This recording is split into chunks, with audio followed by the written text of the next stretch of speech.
Bienvenidos a la conferencia 410, primera parte de Noticias de Actualidad en relación con la profecía bíblica.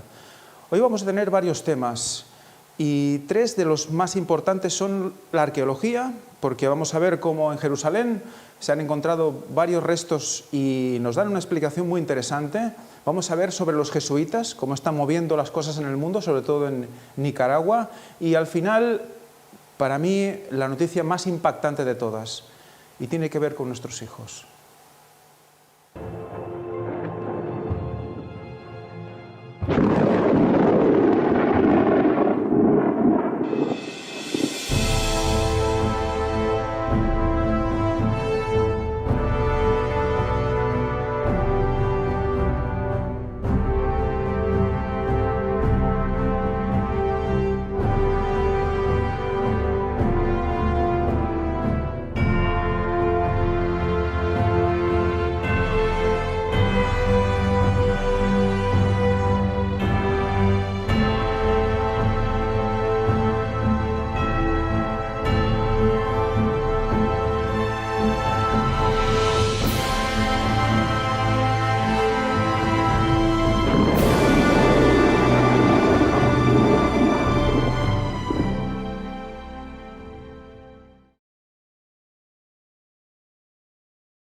Bueno, pues empezamos la conferencia 410 con la creación de Dios. Vamos a ver algo realmente impresionante.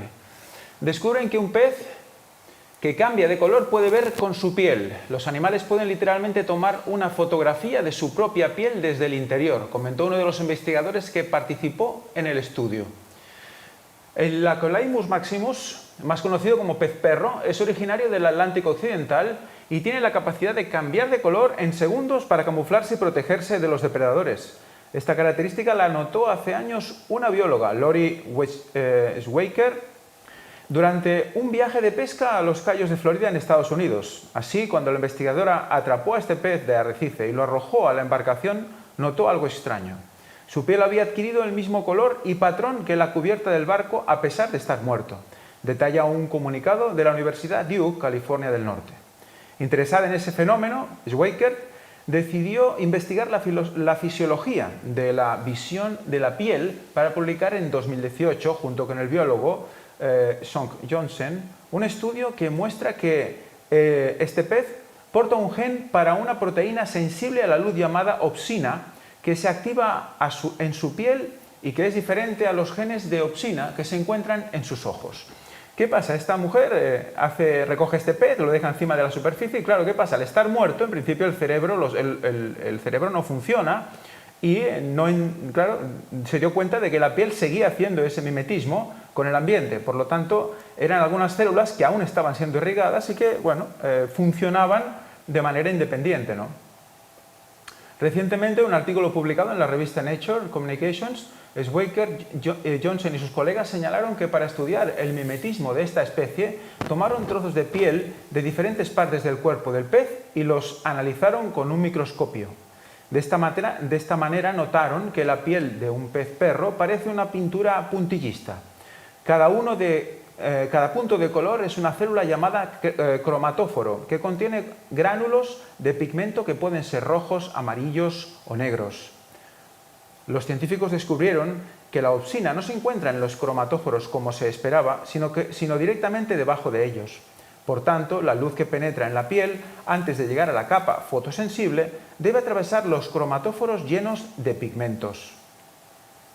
Además, los expertos indicaron que las moléculas de opsina en la piel del pez perro son más sensibles a la luz azul, cuya longitud de onda absorbe mejor los gránulos de pigmento de los cromatóforos.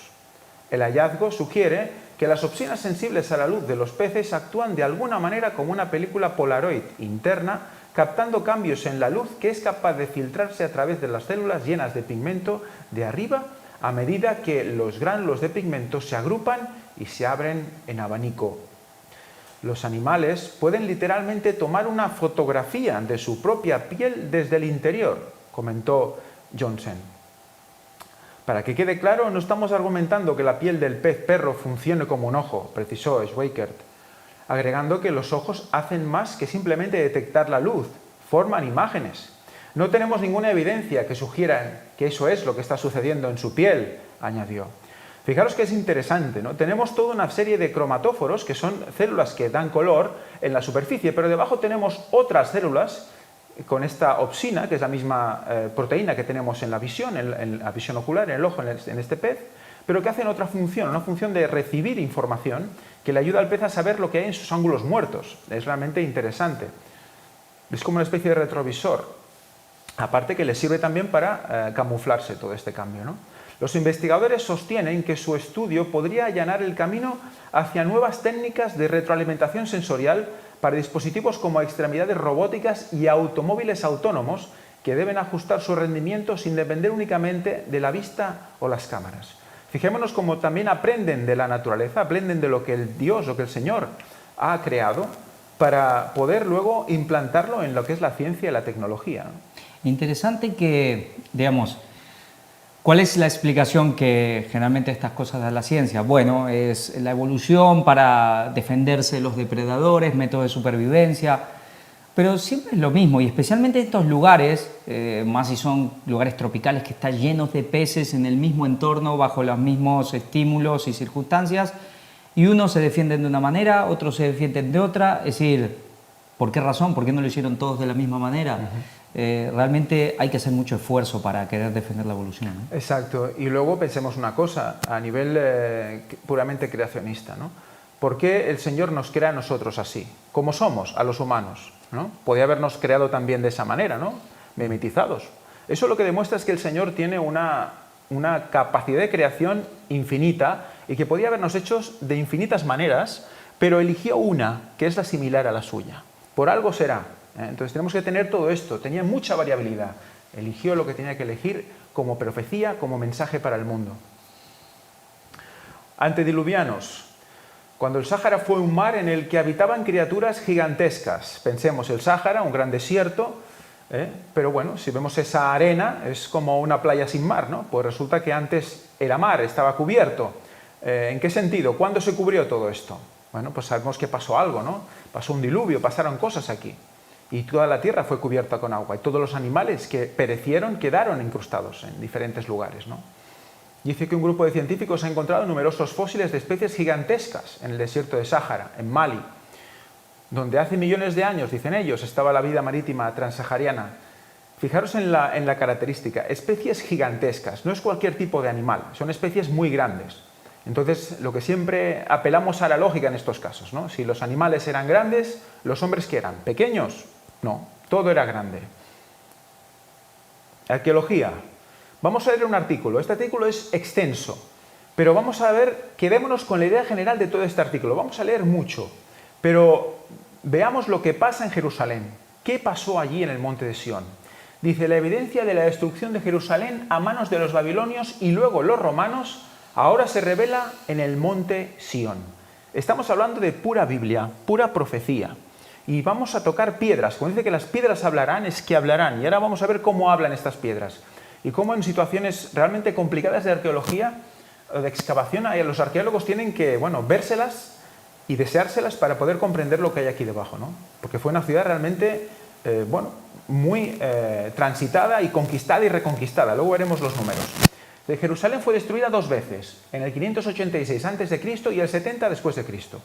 Un nuevo trabajo arqueológico en el monte Sión revela evidencia de ambos horrores.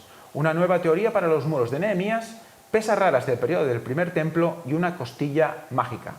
Y aquí tenemos una foto de la vista superior de la excavación que muestra los restos excavados recientemente de los periodos Asmoneo y de la Edad de Hierro. Dice así, la ladera oriental del tradicional monte Sión es el escenario de un enigma arqueológico. Se ve un sitio densamente estratificado, ubicado entre la carretera congestionada por el tráfico que serpentea alrededor de la ciudad vieja de Jerusalén y frente a la muralla sur de la ciudad vieja otomana. Con el sonido constante de bocinazos, campanas de iglesia, cantos de peregrinos y oraciones de muecines, los arqueólogos han estado desenterrando una matriz loca de capas arqueológicas alternadas que se remontan a muchos miles de años. El monte Sión podría considerarse una pesadilla estratigráfica repleta de suficientes piezas de cerámica y pequeños hallazgos como para hundir un trireme. Trireme pues es un barco de 3 remos, ¿no? La estratigrafía inversa, con capas cronológicas desordenadas, es algo común aquí. Es suficiente para hacer estremecer a cualquier arqueólogo. La cerámica suele ser útil para fechar, pero aquí, por ejemplo, la cerámica de la Edad de Hierro, de los siglos 8 al 6 a.C., aparece en casi todas las capas hasta la era otomana, lo cual es espectacularmente inútil. Una capa romana emerge superpuesta sobre una capa posterior bizantina, lo que no se supone que suceda, se supone que es al revés. Un equipo arqueológico internacional dirigido por el profesor Simon Gibson de la Universidad de Carolina del Norte, en Charlotte, y el doctor Raphael Lewis, profesor titular de Ashkelon Academic College y miembro de la Universidad de Haifa, están descifrando las complejidades del monte Sion. Se están cavando pozos profundos. Cada pequeña capa de sedimento o cambio en el suelo está documentada. El personal corre de un lado a otro, tomando medidas y documentando hallazgos. Hay etiquetas pegadas a los lados de las trincheras que marcan todos los cambios percibidos. Toda la tierra extraída se lava con agua corriente para garantizar que se recojan todos los hallazgos, por pequeños que sean. Una cosa segura, han encontrado pruebas de la destrucción del segundo templo por los romanos en el año 70 y un par de metros más abajo la destrucción del primer templo y la ciudad por los babilonios en el 586 a.C. Es la primera vez que ambas destrucciones quedan documentadas en el mismo espacio. Esto es histórico, es brutal, es una situación que todos aquellos que hemos estado predicando de la profecía temporal al respecto de esta destrucción y de lo que pasó luego también en el año 70, ¿no?, con el ataque romano y la destrucción del segundo templo, todo esto está aquí, está en piedra, y estas personas lo han podido comprobar. Es realmente impresionante para todos aquellos que tengan dudas al respecto de lo que la Biblia nos muestra. A lo largo de su vida, Jerusalén ha sido testigo de muchos conflictos, además de haber sido completamente destruida 2 veces. También fue asediada 23 veces, atacada 52 veces y capturada o recapturada 44 veces, según el profesor Eric Klein de la Universidad George Washington, autor de Jerusalén asediada en 2004. Pero este sitio, en el monte Sion, es el único lugar hasta ahora donde se han encontrado signos de ambas conflagraciones muy cerca, en capas situadas una encima de la otra, dicen los arqueólogos. Entre las pruebas del ataque de los babilonios del año 586 a.C. se encuentran puntas de flecha de bronce y hierro y una pieza de joyería, probablemente un arete, hecha de oro y plata. Nadie dejaría eso y seguiría caminando. Un abandono puede atestiguar el pánico que se produjo durante el ataque babilónico, dice Gibson. Fijaros qué interesante cómo cada vez tienen que ir extrayendo conclusiones a partir de restos encontrados. Esto me recuerda mucho a lo que el ministerio está haciendo, quizás no a nivel arqueológico, pero sí a nivel de conocimiento, de museos, de visitas, de viajes, donde vas encontrando capas y capas de información que se sobreponen, que tienen igual incluso simbología en diferentes tiempos, porque tienes que ir extrayendo qué es lo que es importante, qué es lo que no y a qué corresponde, ¿no?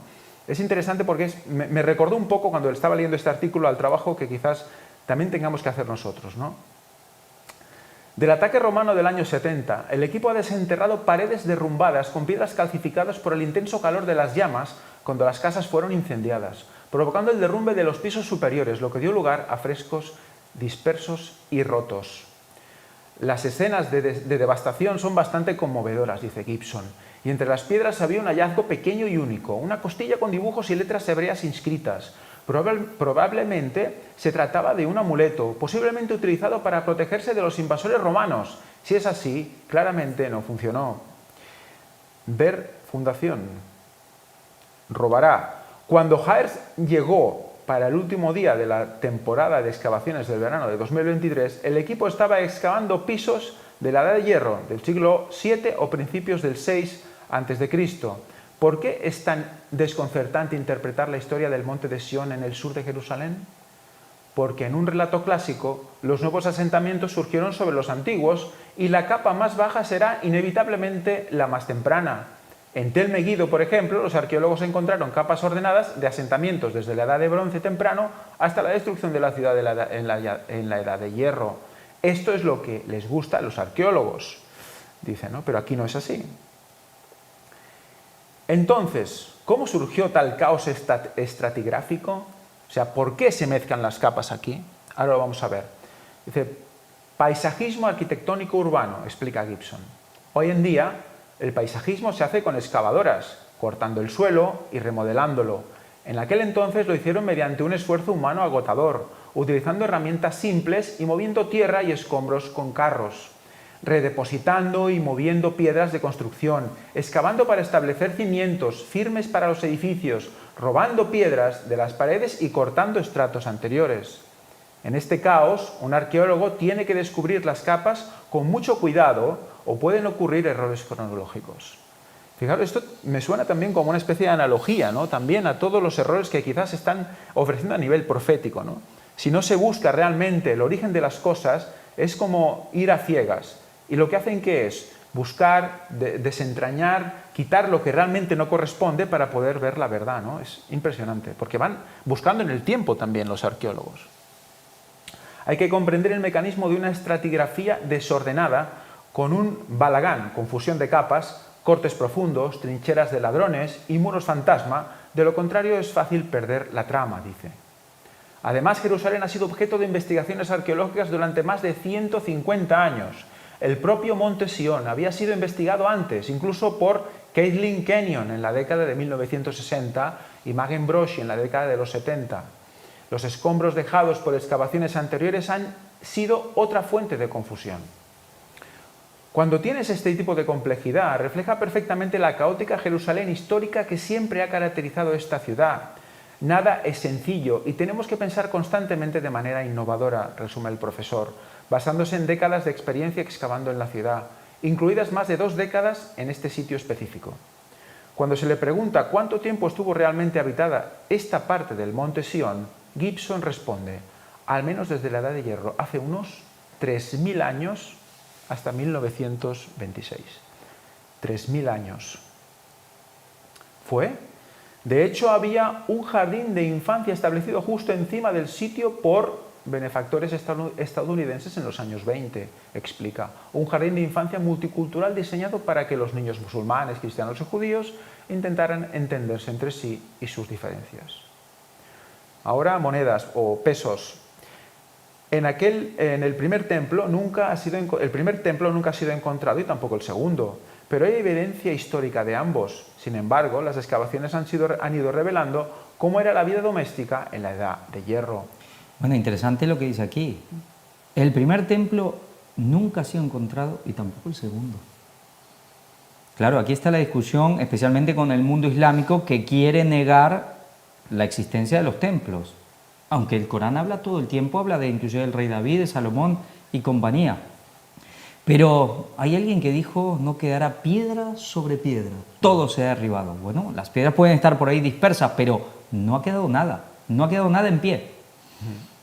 Exacto. O sea, los templos estaban totalmente destruidos, dispersados, ves saber por dónde, ¿no? Y es interesante. También se llevaron todo lo que podían de esos templos, ¿no? Fueron saqueados, O sea, que es interesante este concepto.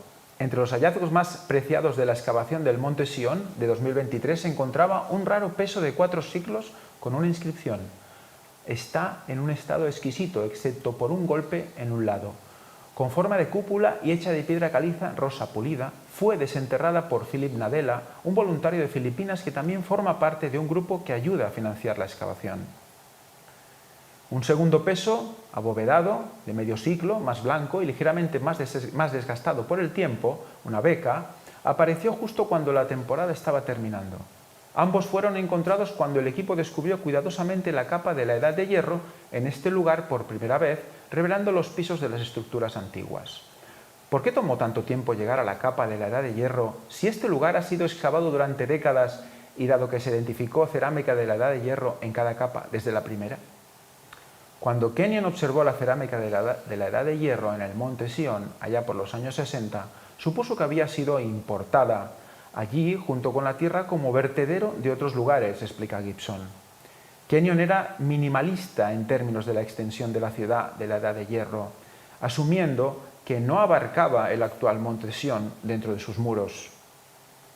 Por supuesto, Las ideas de Kenyon son insostenibles. Habría que imaginarse a los habitantes de la Edad de Hierro de la ciudad de David transportando bolsas de tiestos de Monte Sión simplemente para distribuirlos en el suelo y así molestar a los arqueólogos 3000 años más tarde. Toda la idea es bastante absurda, él dice. Así que al parecer Kenyon no buscó estructuras de la Edad de Hierro allí, pero principalmente el aparente ritmo de caracol del progreso de la excavación a lo largo de las décadas se debe a la pura complejidad y densidad de sus capas estructurales. Casas bizantinas sobre cámaras del siglo I, que son ubicados muy por debajo del nivel de la calle bizantina, una modesta continuación sur de la calle principal Cardo Máximos que atravesaba la Jerusalén bizantina.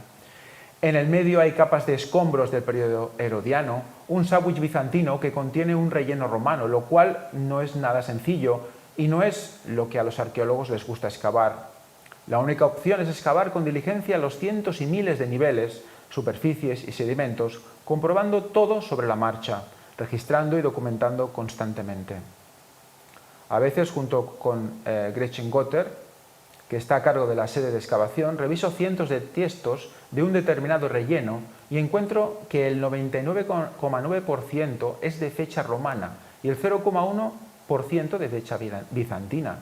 Y este último será el que realmente fechará el depósito, a menos que haya alguna evidencia de actividad intrusiva posterior en la capa, dice Gibson. La datación se ve facilitada por las monedas, encontradas por la ayuda del detector de metales de primera categoría de la expedición, explica. Por lo tanto, el equipo pudo deducir la identidad cronológica de una calle de piedra a fuerza de quitar los adoquines que la cubrían y encontrar debajo de ellos un fragmento de cerámica con inscripciones griegas y 8 monedas. O sea, fijaros el trabajo. La cerámica que la acompañaba era del periodo bizantino tardío, probablemente construida en la época de Justiniano a mediados del siglo VI, cuando se estaban llevando a cabo intensas obras de paisajismo en la zona en el momento de la construcción de la enorme iglesia de Nea al norte del sitio, dice Gibson. Mientras construían la calle, los trabajadores bizantinos vertieron toneladas de relleno que contenía material de la Edad de Hierro y la época romana antes de colocar los cimientos de la calle, plantea el equipo. Dice, qué desastre, ¿no? Imaginémonos, ¿no? Nosotros aquí, que alguien hace una reforma y cogen material de un lugar, lo meten en otro para cubrir un espacio y están llevándose material de una época, en aquella época, claro, nosotros ahora lo consideramos todo especial, ¿no? Porque marca una época y es un tiempo arqueológico. Ahora no, si tú coges aquí un trozo de terreno, lo metes en otro lugar, no eres consciente de lo que estás moviendo. Ellos tampoco eran conscientes. Lo que vemos aquí es que habla, por así decir, de la época de hace 3000 años, la época de David, de Salomón, hasta la época bizantina, siglo VI, es decir, todo mezclado, 1500 años, todo mezclado. Todo mezclado, exacto. Dice, desamor de un caldero en la Edad de Hierro. El resto de judíos que quedan del cautiverio allí en la provincia está en gran aflicción y oprobio. También el muro de Jerusalén está derribado y sus puertas quemadas a fuego. Nehemías 1:3. Nehemías lloró al escuchar ese relato, según el relato bíblico. Admitió que los judíos se habían equivocado y pecado y suplicó ayuda a la deidad. Según se informa, obtuvo la bendición de los señores persas para regresar del exilio de Shushan y reconstruir los muros de Jerusalén en el siglo V a.C. La pregunta es, ¿qué paredes restauró? Siempre se ha supuesto que los muros alrededor de la ciudad de David, al sur del monte del templo, son a los que se refiere Nehemías. Basándome en los resultados de las excavaciones del monte de Sión, diría que esto es incorrecto, dice Gibson. En el tradicional monte Sión se ha encontrado bastante cerámica de la época de los Aqueménidas, 539 al 332 a.C. De hecho, parecería que Nehemías restauró partes del muro y las puertas originales de la Edad del Hierro asociadas con Monte de Sión, no solo en la ciudad de David, afirma el arqueólogo. Cuando los asmoneos vinieron a reconstruir Jerusalén alrededor del año 140 a.C., después de la revuelta macabea, emprendieron actividades de reconstrucción similares a las de Nehemías. Reconstruyeron la muralla original de la Edad de Hierro junto con las restauraciones del periodo persa. Así, la memoria de la ciudad, destruida por los babilonios, fue preservada por los asmoneos, añade. En el centro del sitio, debajo de niveles de muros y rellenos de escombros, los arqueólogos han identificado una mikveh, baño de purificación ritual, intacta, y detrás de ella una cámara secreta donde los judíos podrían esconderse de los romanos. En otra parte del sitio, dentro de los niveles de la Edad de Hierro, el equipo descubrió un gran caldero de cerámica agrietado. El conservador hizo muchas maniobras para intentar extraer la vasija intacta, pero no fue así. En el momento en que intentaron sacarlo, se desmoronó. Otro hallazgo intrigante de ese día fue un nudillo de adivinación que data del periodo bizantino tardío al periodo islámico temprano, de los siglos VI al XI, que según el codirector Lewis da fe del carácter multicultural de la Jerusalén antigua tardía, que incluía no solo a judíos sino también a musulmanes y cristianos, aunque se sabe que estos también han incursionado en la adivinación. Y vaya qué sitio, dice, en cualquier momento uno puede pararse con un pie en una capa de la época islámica, en otro descansando sobre un suelo de la Edad de Hierro y el sudor goteando sobre unos restos romanos. Y si te inclinas te encontrarías examinando una punta de flecha de una capa de ceniza dentro del foso musulmán fatimí, marcando un momento en el tiempo en el que un joven e ingrato cruzado decidió rebelarse contra su madre, la reina de Jerusalén. Fijémonos el verdadero caos arqueológico aquí, porque fue que el nudo del mundo. Esto fue el centro y el ombligo del mundo, ¿no? Y aún lo es. Y fijaros el detalle, ¿no? El tema de esta reina de Jerusalén. Veremos cómo se van a repetir este concepto. Juego de Tronos cruzados. En realidad, los hallazgos arqueológicos del monte Sión relacionados con los cruzados pertenecen a dos interludios sangrientos diferentes, dice Lewis. La primera implicó la conquista de Jerusalén por musulmanes fatimíes a mediados de 1099, en la época de la Primera Cruzada. Los cruzados atacaron Jerusalén desde el norte y el sur, pero la campaña del monte Sión en el lado sur de la ciudad, encabezada por el famoso Raimundo de Saint-Gilles, no salió bien. Según las fuentes, logró construir una torre que asedió en la cima del monte Sión, pero encontró un foso seco parecido a una zanja entre él y la ciudad, explica Luis. Ese foso había sido excavado en el suelo y los escombros en la base del muro por las fuerzas islámicas para mantener a raya a los cruzados, añade. El conde Raimond ofreció un dinar por cada 3 piedras traídas para llenar el foso, para poder colocar con éxito la torre de asedio contra la muralla sur de la ciudad, añade Luis. Bueno, llenaron el foso y llevaron la torre de asedio a las murallas, solo para que los defensores de la ciudad la quemaran inmediatamente. Sin embargo, la mañana siguiente, los otros varones rompieron las murallas desde el norte de Jerusalén y finalmente toda la ciudad fue tomada. Fijaros que aquí es un resto y una evidencia del tema de la cruzada, ¿no? Como el tema de los cruzados en Jerusalén. De alguna manera, Raimond logró ser el primer cruzado en llegar a la ciudadela, a la que se referían como la Torre de David, que no tenía ninguna asociación con el legendario rey bíblico. En realidad fue construida por el rey Herodes, relata Luis. Luego los cruzados masacraron a todos durante una masacre que duró 4 días, con una excepción. Las personas refugiadas en la ciudadela, judíos, musulmanes y cristianos, sobrevivieron. Raimond negoció con ellos, dice simplemente Luis. Los hallazgos de este episodio incluyen el foso rellenado en forma de zanja, así como puntas de flecha y colgantes de cruz, incluido uno de bronce, que el equipo dedujo con la ayuda de expertos forenses de la Policía de Israel, que mostraban daños causados por una espada blandida. Fijaros en todos estos detalles y fijaros cómo se esmeran en cada detalle y veremos al final una frase y una conclusión y que nos va a hacer pensar. El segundo episodio de violencia cruzada detectado en el monte Sión fue cuando el rey beduino III, gobernante de Galilea, se sintió maltratado. Era un joven arrogante, dice Luis. También me viene a la mente la palabra no filial. De todos modos, a mediados del siglo XII, este rey de Galilea se rebeló contra su madre Melisenda, la destacada reina de Jerusalén. Otra vez tenemos aquí una reina, ¿eh? Melisenda era hija de Baduino II, rey de Jerusalén. Aproximadamente en 1129 se vio obligada a casarse con un noble francés, Fulco de Anjou y Maine. Anjou. ¿Nos suena ese apellido, verdad, Javi? Sí, sí. Tras la muerte de Balduino II, Fulco y Melisenda se convirtieron en rey y reina de Jerusalén. Su relación no era buena, dice Luis, aparentemente subestimando el caso. Sí, vamos a hacer un paréntesis. Estos Anjou, hay famosos los duques de Anjou, bueno, son de estas grandes familias nobles, de esta nobleza que ahora se está viendo tanto, investigando tanto, que especialmente durante el medioevo, bueno, tenían todas estas familias que se disputaban básicamente el trono papal. Y uno de estos era la casa de Anjou, de las cuales provienen muchas otras. Que está relacionada con el tema de este también, ¿no? Y Sí, de los Farnesa, ¿no? Sí, sí, estaban todas, de alguna manera iban haciendo alianzas matrimoniales, como lo dice la Biblia. Pero bueno, estos Anjou eran unos de los que pisaban fuerte, ahí de Francia. Sin embargo, tuvieron 2 hijos para abreviar una historia complicada. Melisenda ganó la partida sobre su intrigante y envidioso marido y se convirtió en reina reinante, no simplemente en regente en nombre del siguiente heredero varón, Beduino III.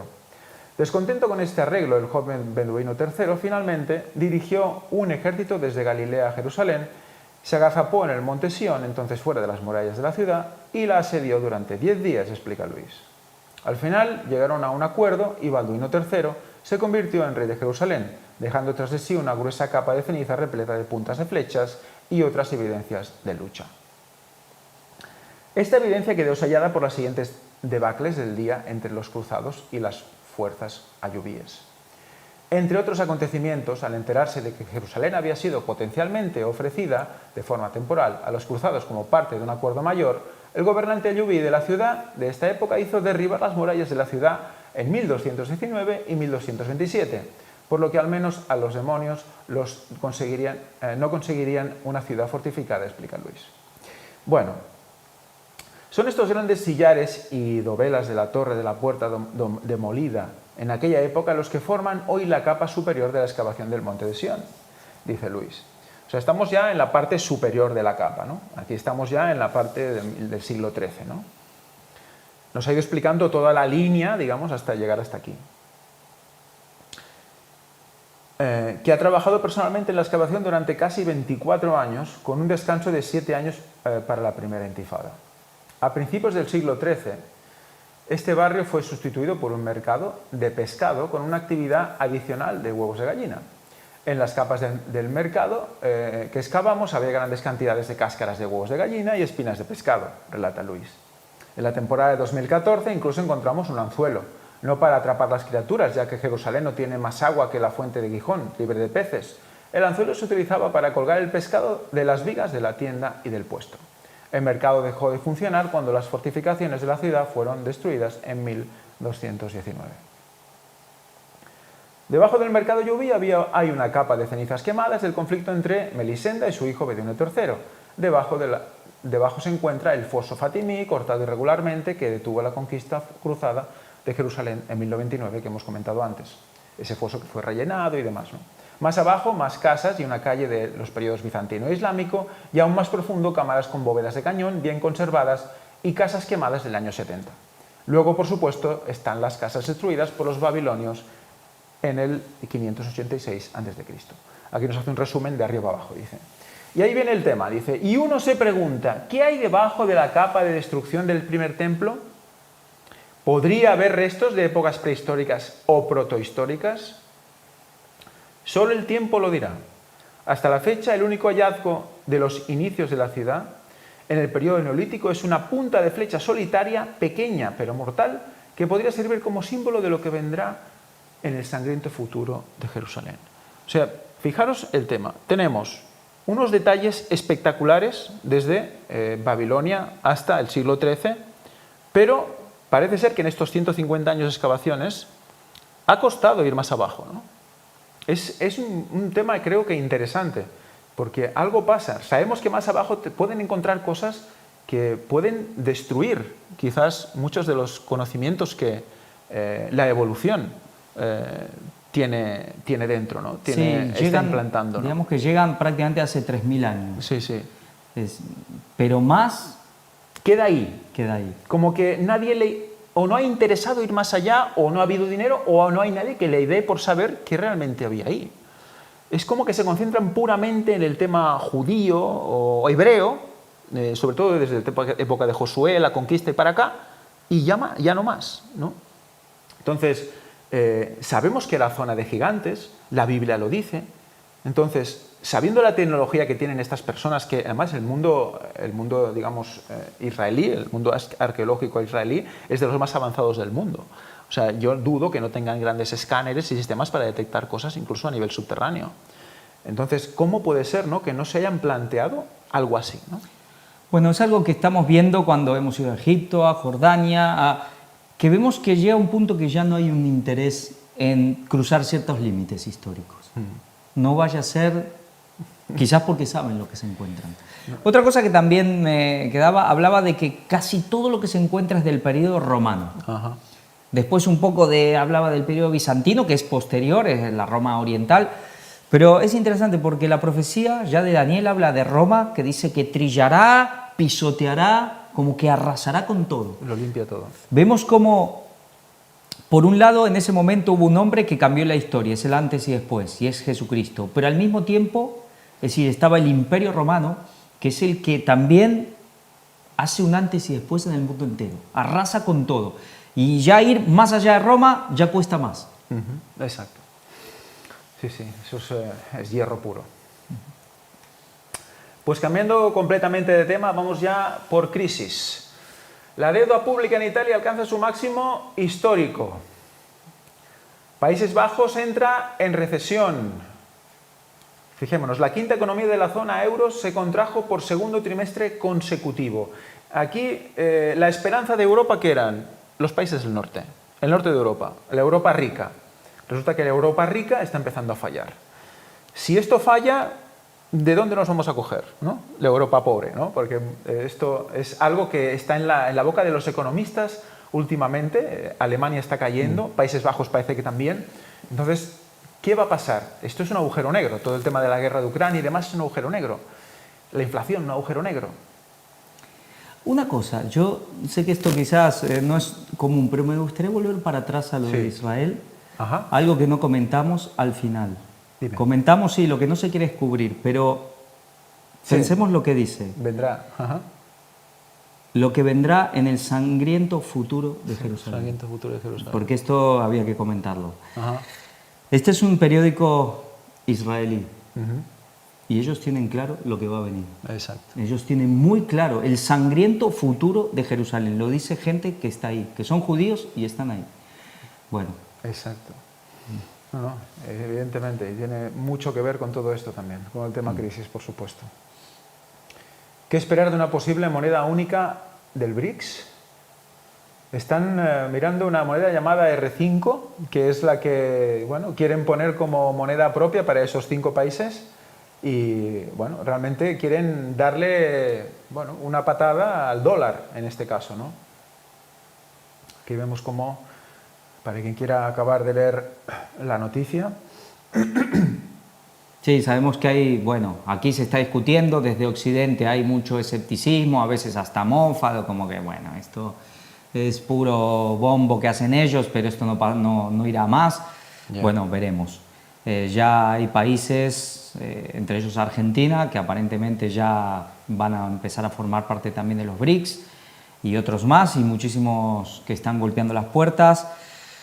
Sabemos que en Occidente empieza a haber un temor real de parte de Estados Unidos de lo que se está gestando con estas grandes potencias de, bueno, que están digamos, en la periferia, si se quiere, pero estamos hablando de países, grandes países como China, como Rusia, como India especialmente, y luego, bueno, ojo, Brasil, que también es un país inmenso con unos recursos tremendos, los países islámicos, los grandes productores de hidrocarburos, no son poca cosa. Por más que se los intente ningunear desde aquí de Estados Unidos y de Europa, no es poca cosa lo de este bloque. Y además, si echamos la vista atrás, desde que empezó esta especie de movimiento, ¿no? BRICS, hasta ahora, en muy poco tiempo ha habido una consolidación fuerte de este grupo, sobre todo a raíz de este conflicto, ¿no? Conflicto armado con Rusia y Ucrania. Sí, pensemos que vamos a ver qué pasa, hasta dónde pueden llegar, las circunstancias, eso no lo sabemos. Lo que se trata es de hacer una moneda que esté basada, digamos, en recursos naturales. Ya no sería el patrón oro, pero estaríamos hablando de petróleo, de cualquier recurso valioso natural. Pensemos que estos países son los que tienen la gran cantidad de recursos naturales. Claro, y es hacer un cambio al dinero, este dinero que tenemos nosotros, que está basado en la deuda, que es algo bueno. solo puede traer la ruina total. Vamos a ver hasta dónde llegan. No, es muy interesante porque es cambiar las reglas del juego desde la raíz. Entonces eso a Estados Unidos no le va a gustar para nada porque van en serio. Estas personas van en serio y eso es lo que va a hacer una reacción fuerte en Estados Unidos, ¿no? A ver cómo, bueno, ya sabemos cómo acaba todo esto. Y bueno, aquí sigue comentando cómo se reunían, se han reunido hace poco en Johannesburgo al respecto de este tema. Y seguimos, dice, la deuda pública española supera los 1,5 billones de euros y bate un nuevo récord. En España sigue subiendo la deuda, sigue subiendo, mira lo que dice aquí, la deuda española representa ¿qué? El 113% del Producto Interior Bruto, pero se cree que es mucho más. Sí, se habla hasta del 150%. El rendimiento de bonos del Tesoro estadounidense alcanza un nivel más alto desde 2011. Un país que se supone que está sufriendo por culpa de todo este BRICS y demás, pero que, mira, resulta que sus bonos están dando el rendimiento que tienen que dar, ¿no? Sí, lo que pasa es que esto, bueno, es un poco complicado, pero sí, puede traer problemas en otros sentidos. En otros sentidos, sí. Este es, obviamente, el bono del Tesoro es aparentemente el activo más seguro del mundo. Cuando hay problemas, por eso a Estados Unidos le interesa generar problemas políticos, económicos, porque entonces la gente en el mundo se aferra a los bonos del Tesoro de Estados Unidos y a ellos les viene bien. Claro, cuando más se aferran, más sube y quiere decir que más problemas hay en el mundo, ¿no? Es un poco un indicador. Pero ellos también tienen problemas con, bueno, de temas de intereses y de las hipotecas y todo eso. Es decir, no todo es tan bonito así como se ve. Sí, no, la economía es un constante juego de equilibrios, ¿no? Cuando incluso estoy escuchando economistas que lo que dicen que interesa ahora es frenar la economía, ¿no? Destruir economía. Sí, para parar la inflación. Pero vaya métodos, ¿no? Destruir el consumo, prácticamente destruir la sociedad para que no haya inflación. Y lo están pidiendo, los economistas lo están pidiendo. ¿Y por qué no se ha hecho antes, ¿no? Desde luego aquellos que sigan un poquito las noticias de economía se vuelven locos escuchando estos conceptos, ¿no? Yo, por ejemplo, que soy un neófito en esto, a nivel de economía, escuchar hablar a brokers, hablar de estas cosas y te quedas pasmado, ¿no? Claro, lo que uno sí puede ver es que es algo que no se aguanta más, porque cuando se ven que son recetas terribles, es decir, que el remedio es algo destructivo en gran manera, es decir, prácticamente destruir o por cierto tiempo la clase media para poder aparentemente frenar el tema de la inflación, uno dice, bueno, en esta línea, ¿hasta dónde vamos a llegar? Por eso, ¿qué pasa? Hay otro bloque que aparentemente está intentando, por lo menos en apariencia, está queriendo cambiar las cosas a algo que supuestamente es mejor. Todo veremos a dónde va. La Unión Europea alcanza un récord de quiebras empresariales. Bueno, la realidad de Europa, especialmente, sí, COVID, pero especialmente desde la guerra de Ucrania. Europa, Serbia, Vučić promete que jamás firmará una ley favorable a la población transgénero mientras sea presidente de Serbia. Claro, fijémonos que todas estas decisiones al respecto del género, al respecto de estas leyes con el tema de la identidad de género, están ligadas a qué? Lo vimos en las noticias anteriores, ¿no? De la vez anterior. Vimos que estaba ligado con la guerra de Ucrania, que estaba completamente entrelazado. Entonces, aquellos gobiernos que directamente se ponen en una posición, se ponen en contra de un país o del otro, de un bloque o del otro. Y claro, estos son noticias que parecen aparentemente no tienen nada que ver con este tema, pero que son realmente importantes. Por eso vemos todo esto, lo que es la ex Yugoslavia, este conflicto que fue tan terrible hace ya unas décadas atrás, los años 90, ya hace un buen tiempo, pero vemos que no ha acabado y parece que puede resurgir de alguna manera. Alemania. Gobierno alemán aprueba plan para la comercialización y el consumo legal de marihuana. Atentos con Alemania, porque hay unas noticias de Alemania que realmente tienen que hacernos temblar. Se supone que este país es un país, el motor de Europa, pero fijémonos a nivel moral lo que está haciendo. Bueno, ¿qué está pasando en la Iglesia Católica? ¿Dónde está la línea más progresista que quiere cambiarlo todo? En Alemania. Italia. Tengo que hacer estallar este camión en el Vaticano. Así terminó una persecución policíaca en Roma. Atentos a esta noticia porque es como una especie de premonición. La persecución de varios kilómetros supuso un saldo de 2 coches de la policía embestidos y uno de un civil. No hubo heridos. La persona se encuentra recluido en la cárcel de Regina Coeli. La mañana del viernes 18 de agosto, la policía de caminos de Italia intervino en la salida 15 del Grande Raccordo Anulare de la capital del país, pues recibieron una denuncia sobre un hombre que arrojaba objetos a los coches. El hombre logró rehuir a la policía y, tras entrar en una tienda de coches usados, robó una camioneta y se fue hacia el centro de Roma. Fue así que comenzó una persecución en coches que terminó en la Plaza Pío XI, a poca distancia del Vaticano. Fue allí donde, tras ser capturado, el hombre gritaba: «¡Suéltenme! Tengo que hacer estallar este camión en el Vaticano». Al hombre de unos 53 años se le logró quitar un cuchillo con el que amenazaba a los uniformados. Disculpen. La persecución de varios kilómetros supuso un saldo de 2 coches de la policía embestidos y uno de un civil. No hubo heridos. La persona se encuentra recluido en una cárcel de Regina Coeli, donde está acusado de resistencia violenta, amenazas a servidores públicos, lesiones, robo agravado, daños a terceros y portación indebida de armas. Fijémonos que, evidentemente es un hombre que está desequilibrado, tenía, vete a saber lo que le pasaba por la cabeza para hacer esto, pero sabemos que algo va a pasar con el Vaticano y este tipo de noticias quizás se repitan.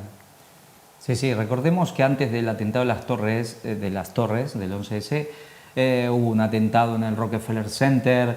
Recuerdo yo inclusive una película que no era gran cosa, pero era cuando empezó el problema de los atentados islámicos en los años 90, y era de uno que quería hacer estrellar un avión en las Torres Gemelas. Sí. Después esa película no se vio nunca más, pero bueno. Madre mía.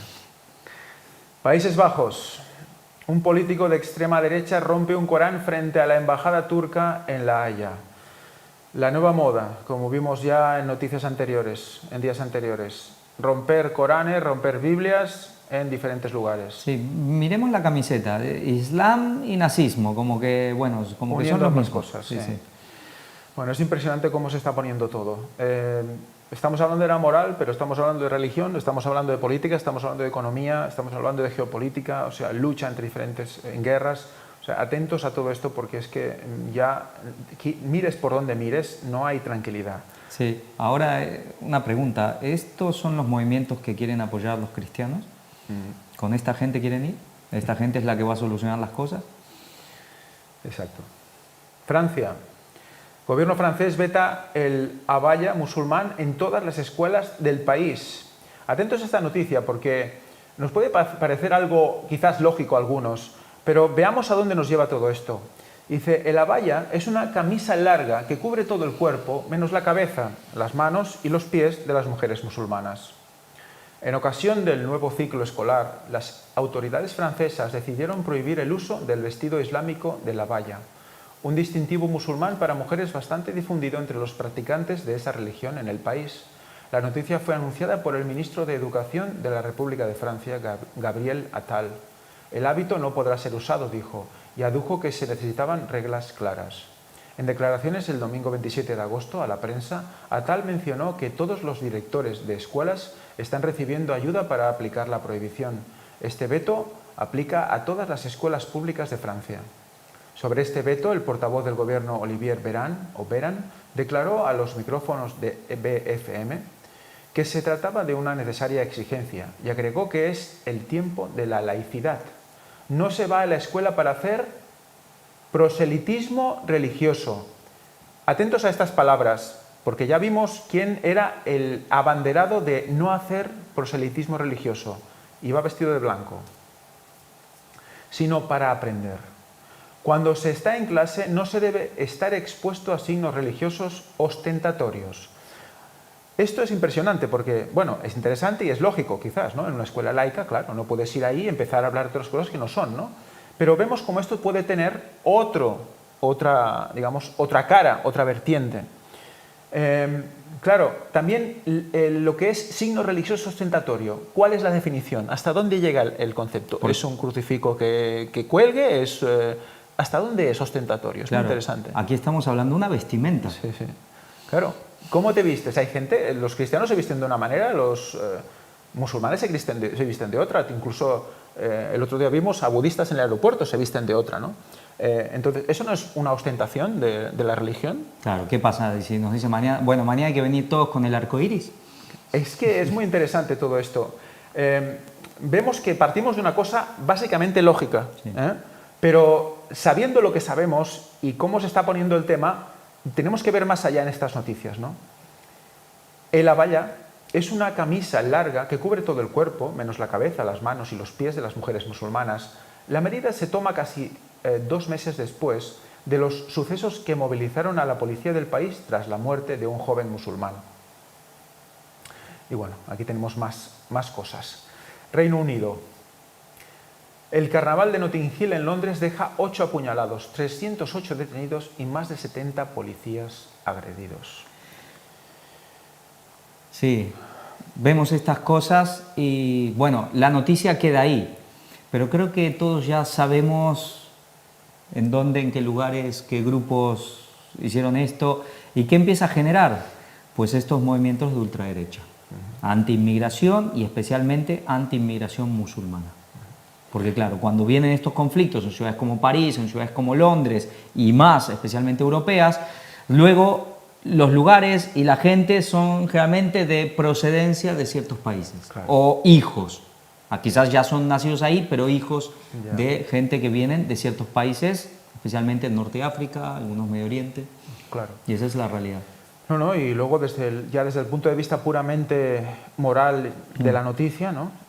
Pensemos en el tema de la diversión, ¿no? Que la diversión, muchas veces vamos a buscar la diversión en cosas que no tienen que ser.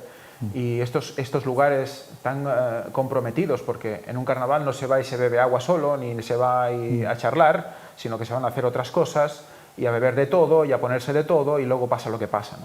Sí. Entonces sale lo que está dentro de nosotros, se abren puertas dimensionales, porque el alcohol lo que hace y todas las drogas y el exceso, incluso la música, es abrir puertas dimensionales y nuestras mentes están expuestas a que los demonios hagan con nosotros lo que realmente quieran, ¿no? Sí, sí.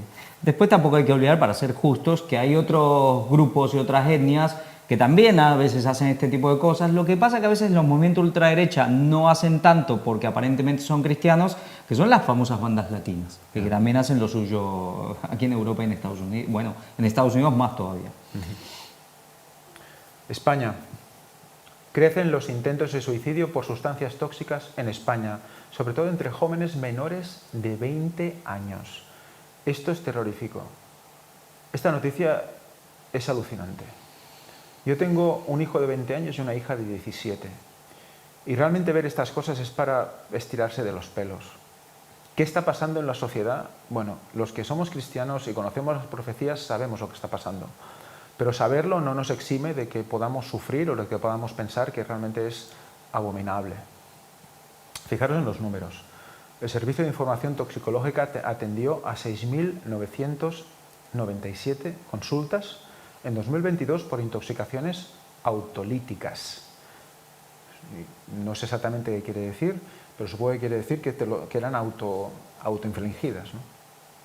Sí, ya sabemos que a este tema del suicidio, bueno, se va a tener que dar una solución. Y la solución, ya ahí ya no tienen los médicos, no tienen los psiquiatras ni los psicólogos. La solución la va a tener la religión, para bien o para mal. Evidentemente tenemos un vacío moral y lo tiene que llenar alguien, ¿no? Y eso es lo que está pasando ahora. Se está llegando a un extremo de que hasta los mismos jóvenes, creo yo, van a exigir esto, ¿no? De hecho, tengo testimonios de gente joven que está ya yéndose mucho hacia la derecha, ¿no? Ya no porque ni siquiera ideológicamente estén a favor de este tipo de pensamientos, ¿no? Sino porque ya están hartos del otro. Del otro, ¿no? sí, por ir en contra del otro. Sí, sí, Sí, sí, ¿no? sí. Además, ese espíritu juvenil de rebelión que además lo están forzando, ¿no? Sí, es interesante que hoy la rebelión juvenil pasa por la derecha. Exacto. Antes, cuando yo tenía Exacto. 20 años, era al revés, No, ¿no? y cuando nuestros padres eran Sí, jóvenes sí, y abuelos. más todavía. Sí, la sí, rebelión era ser rebelde, era ser de izquierda. Ahora es ser de derecha. Bueno, básicamente vemos que son lo mismo. Bueno, entramos en ciencia y tecnología y atentos a esta noticia, que bien podría haber estado en el apartado de interrogante, ¿no? Pero bueno, Dice, con esta app basada en la inteligencia artificial puedes hablar con Jesús desde tu móvil. Fijaros qué fácil, ya no hace falta leer la Biblia, no hace falta ni siquiera pues, asistir a una iglesia ni estar congregado. Tú coges tu aplicación, hablas con Jesús y ya está solucionado, no tienes que aprender más, ya tienes ahí el Espíritu Santo en tu aplicación. Claro, uno lo ve como un poco hasta gracioso, es decir, bueno, ¿a qué cristiano se le puede ocurrir, digamos, si quiere realmente hablar con Jesús, ir a una inteligencia artificial? Pero vemos cómo está la propaganda que está habiendo a favor de la inteligencia artificial en el tema de como si fuera palabra de Dios. Ajá. Es decir, hace mucho tiempo atrás, muchísimo tiempo atrás, siglos atrás, era, bueno, lo que decía el cura, el sacerdote, era, ya está, no se habla más.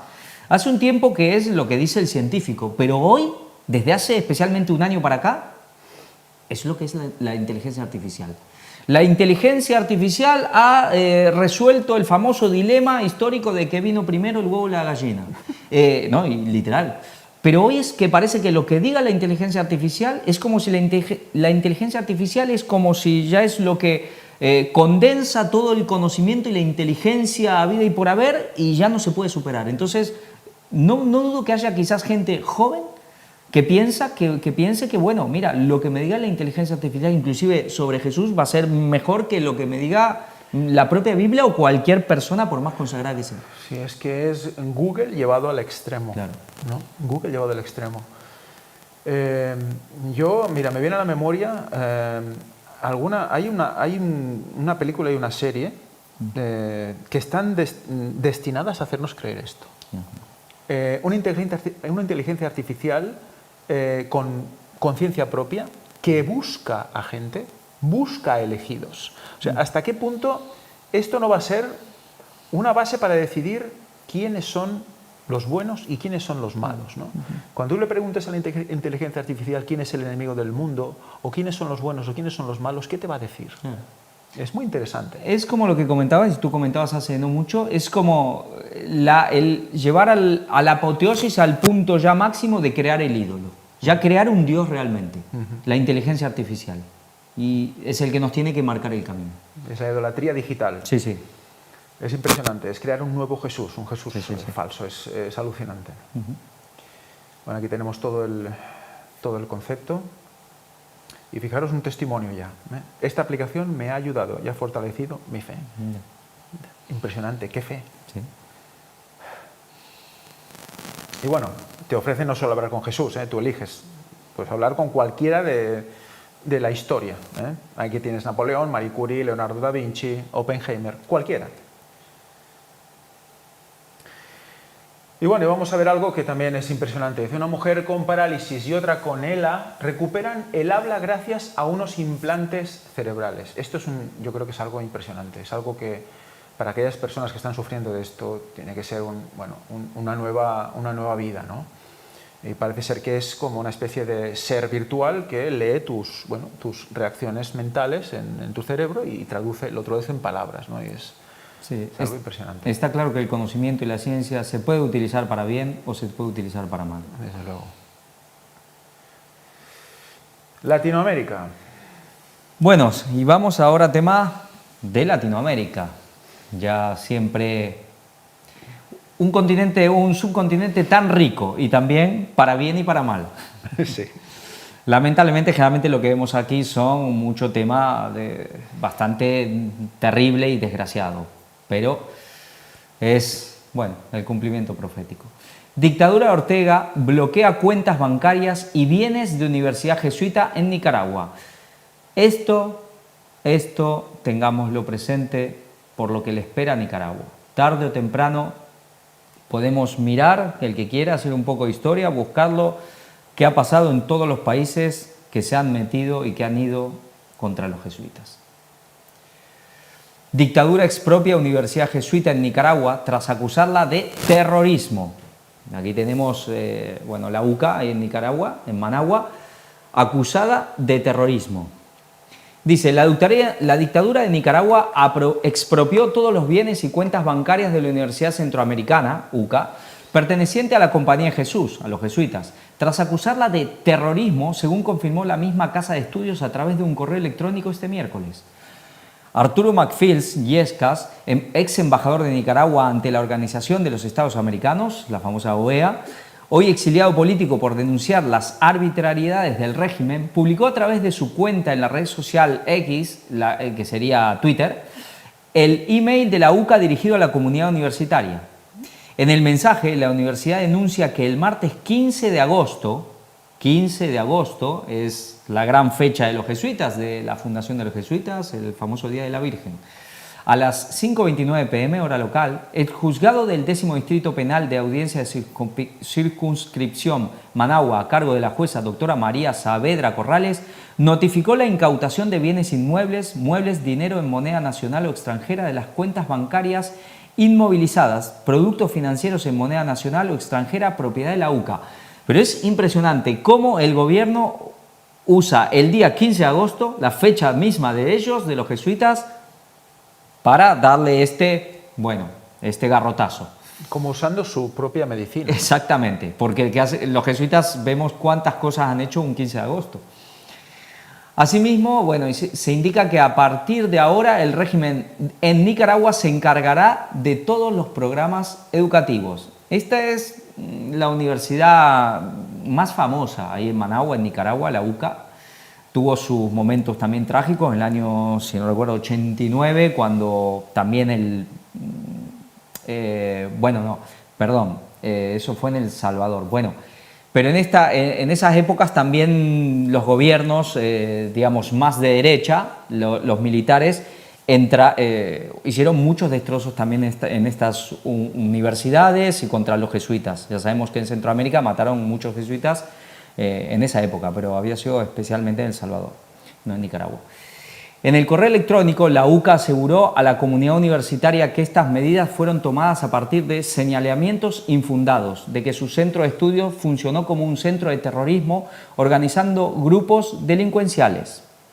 Ante todo esto, la Universidad Centroamericana reitera su compromiso con la sociedad nicaragüense por una educación superior de alta calidad y fieles a sus principios fundacionales desde hace 63 años. Continúa el mensaje. Cabe mencionar y destacar la gravedad de la acusación. Sí. Y viendo cuándo empezó esto, el 15 de agosto, cabe destacar cómo conocen a los jesuitas. Sí. Dice, tras agradecer la confianza y solidaridad recibida, la UCA informó finalmente que suspende desde este miércoles 16 de agosto todas las actividades académicas y administrativas hasta que sea posible retomarlas de manera ordinaria. En imágenes difundidas en redes sociales se observa al personal de la UCA retirando una imagen de Cristo crucificado de la capilla universitaria. Según la abogada nicaragüense Marta Patricia Molina, esta acción es una forma de resguardar el contenido religioso y sacro para evitar cualquier profanación futura por parte de la dictadura sandinista.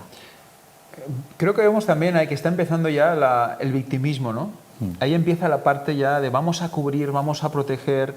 Luego, más adelante, el artículo nos muestra por dónde va el tema. Sí. Este último ataque contra la UCA es el último llevado a cabo por los gobernantes Daniel Ortega y Rosario Murillo, que es su esposa y es la vicepresidenta, que en días pasados habían congelado las cuentas bancarias de la universidad y posteriormente inmovilizado el traspaso de sus bienes.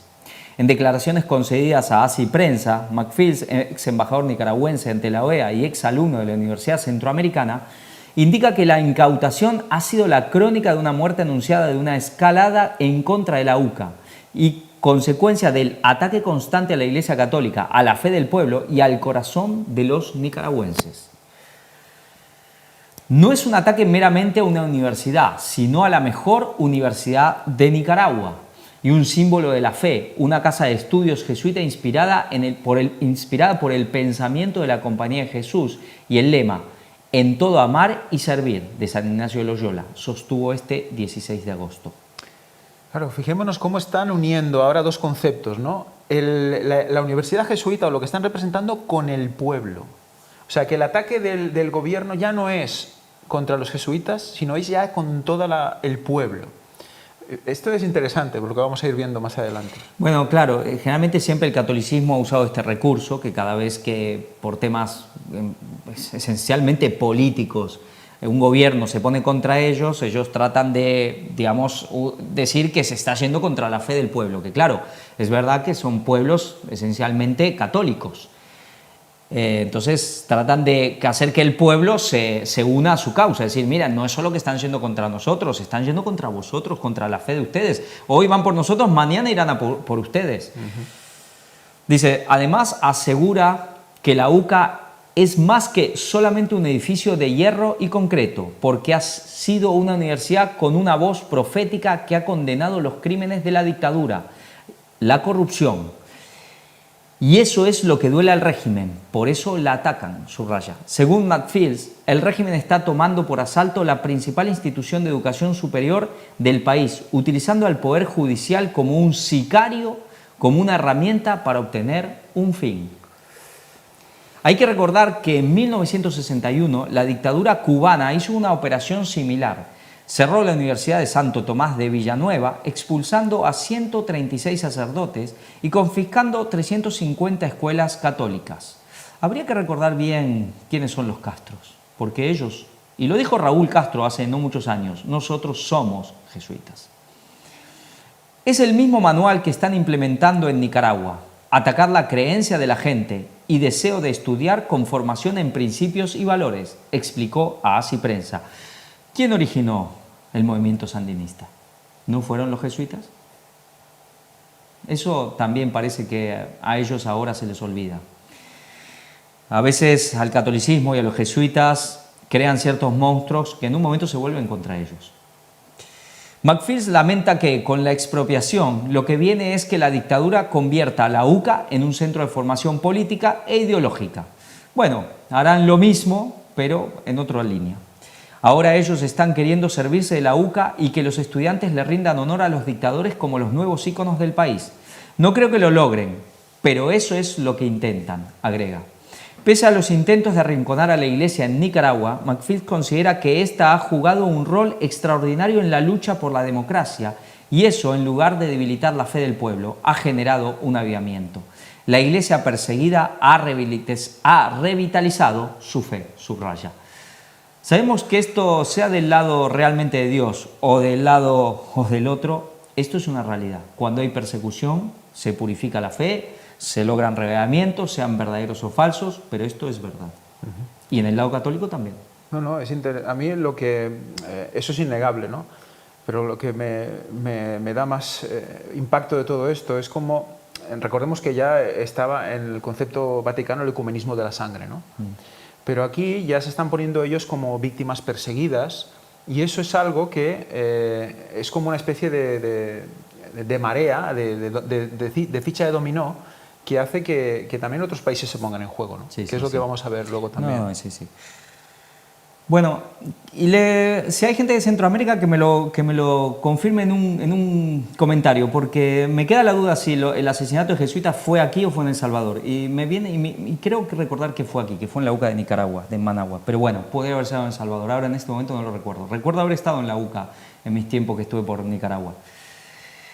Un llamado a la acción en favor de la UCA. Félix Maradiaga, un expreso político y ex candidato presidencial nicaragüense, declaró a Así Prensa este miércoles 16 de agosto que la reciente confiscación de la UCA es además una acción muy grave que representa un golpe a la educación y la libertad de pensamiento en Nicaragua. Por tanto, considera que es crucial movilizar el apoyo internacional a la Universidad Centroamericana. Y aquí están buscando, bueno, que el resto de la gente los apoye. Claro, y libertad de pensamiento, libertad religiosa, evidentemente. Sí. Claro, es el adalid que ellos están intentando defender, ¿no? ¿Qué ha pasado aquí realmente en Nicaragua con el tema católico? Ya una vez comentaba, hay gente que piensa que la Iglesia Católica se apuró, se equivocó, es decir, erró el tiempo, que pensó que el régimen estaba por caer y hizo todo lo posible para que caiga y no pasó y ahora se le está viniendo encima. Puede ser, a veces ellos no son infalibles, por supuesto, pero sabemos lo que le espera a la gente que se pone contra la Iglesia y especialmente contra los jesuitas. Vamos a ver, porque estos países ahora están teniendo y cada vez más el respaldo y no les va a quedar otra que buscar en mayor medida el respaldo de Rusia y de China. Con lo cual hay un tema ahí conflictivo, pero al final los jesuitas siempre ejecutan su venganza, siempre. Pueden buscarlo, los países. Son maestros en las alianzas. Sí, sí. O sea, son los maestros en conseguir apoyos. Y claro, esto es como una especie de una primera ficha que va a moverse, va a extenderse, claro, va a ser un punto como, bueno, un estilo de Todos somos París cuando el Notre Dame o cosas así, ¿no? Sí, sí, sí. La venganza es el placer de los dioses. ¿Y ellos en qué creen? Los de arriba, jesuitas, ¿en Dios o en dioses? En dioses. Ya hay varias personas y organizaciones que estamos trabajando en obtener el respaldo necesario para enfrentar esta difícil realidad. Hemos instado a la comunidad internacional, a los gobiernos, a las organizaciones de derechos humanos y a las personas comprometidas con la libertad y la educación a nivel hemisférico a unirse a nuestro llamado de solidaridad y apoyo a la UCA, sostuvo el líder político. Asimismo, resaltó que urge que la voz del mundo se levante en defensa de esta institución valiosa y en rechazo a los ataques injustificados de la dictadura Ortega Murillo. Y pensemos que ella, especialmente, bueno, Ortega es un viejo, digamos, sandinista, ya tuvo su gobierno en la época sandinista, en los años 80, pero Murillo ella se considera muy católica. A su vez también bruja declarada, pero muy católica. La educación es un pilar fundamental para el desarrollo de una sociedad justa, libre, y la UCA ha sido una institución fundamental en la formación de profesionales comprometidos con el bien común, concluye. Por supuesto. Sobre la Universidad Centroamericana. Establecida en 1960 y vinculada a la Compañía de Jesús, la UCA es la primera universidad privada de Nicaragua. A lo largo de su historia ha impartido enseñanza a más de 12 generaciones de profesionales y ha sido cuna de figuras que se han opuesto a la dictadura somocista que se mantuvo en el país hasta 1979, cuando viene la revolución sandinista y toman el poder, y un poquito de años después Ortega tiene su primer mandato. También siguió el proceso para el retorno a la democracia en los años 90 y denunció las injusticias y represión durante las protestas en Nicaragua del 2018. Ahí es donde empezó el conflicto. Ya estamos hace 5 años de este conflicto que va en aumento. Es una crecida constante el conflicto entre el gobierno de Nicaragua, entre Daniel Ortega y los suyos, y la Iglesia Católica. Seguimos, esto de Vatican News. Confiscan Universidad Centroamericana de Nicaragua. ABC Internacional. Bueno, aquí seguimos diferentes medios, pero todo este tema de esta supresión de la orden jesuita allá en Nicaragua. Rafael Aragón. Rosario Murillo está llena de envidia porque no puede hacer sombra al liderazgo de los jesuitas. ¿Quién lo dice? Un padre dominico, de nacionalidad española, pero estuvo como misionero en Nicaragua durante 40 años. A él ya no puede regresar al país, pero aquí dice que lo que tiene, especialmente ella, Rosario Murillo, la vicepresidenta, la esposa de Daniel Ortega, que está llena de envidia porque no les puede hacer sombra al gran liderazgo de los jesuitas. Bueno, quizás tampoco se equivoque en esto. Así prensa. Estados Unidos revoca visas a 100 funcionarios de Nicaragua y exige liberación de Monseñor Álvarez. Vemos, Estados Unidos cómo va tomando una posición, aunque muy tibia. Claro, Biden es un presidente católico, está en gran unión con el Papa Francisco, pero vemos que tampoco están haciendo mucho. Ellos, depende de las conveniencias y los momentos políticos, dicen una cosa, hacen otra, porque sabemos que con el régimen, por ejemplo, de Maduro, por más que digan muchos, son sus principales socios comerciales. No, lo interesante de esto más que nada es ver cómo ya este conflicto, que parece un tema puramente local o un detalle que empezó como que un monseñor que se rebelaba y demás, ahora ya empieza a llegar a países que están fuera de la órbita de Nicaragua, ¿no? Sí, sí, sí. Es este efecto dominó que empieza en un país, por más pequeño realmente que pueda ser, como Nicaragua, como los países centroamericanos, pero que puede tener repercusiones muy grandes. Dice, el Departamento de Estado de los Estados Unidos ha revocado las visas de 100 funcionarios del régimen dictatorial en Nicaragua y ha solicitado la liberación inmediata de Monseñor Rolando Álvarez, encarcelado injustamente desde febrero de este año. Vemos que también estos titulares de régimen dictatorial, ellos también lo aplican según su conveniencia, porque si puede ser Arabia Saudita, pero que están con sus negocios de petróleo, esto nunca lo dicen. Desde la red social X, es decir, Twitter, ya después para que nos podamos seguir entendiendo que se refiere a Twitter, el secretario de Estado Antony Blinken aseguró en la mañana de este sábado 19 de agosto que el gobierno ha tomado medidas para imponer restricciones de visa a 100 funcionarios nicaragüenses que restringen los derechos humanos de los nicaragüenses y socavan la democracia. Hacemos un llamado al régimen para que libere incondicionalmente y de inmediato a Monseñor Álvarez y a todos los injustamente detenidos, continúa. En un comunicado difundido horas después, el Departamento de Estado explica que estas medidas se tomaron como rendición de cuentas por los incesantes ataques del régimen de Ortega Murillo a las libertades civiles. También señala que los 100 funcionarios con visas revocadas se desempeñan en los municipios del país centroamericano y fueron partícipes en la represión a las organizaciones de la sociedad civil y de cerrar espacios cívicos como el de la Universidad Centroamericana. Fijémonos cómo ya vimos cómo empezó con que ellos fijándose en los jesuitas. O sea, su obsesión son los jesuitas. Sea por envidia, sea por el poder, sea por lo que están haciendo a nivel terrorismo, lo que sea.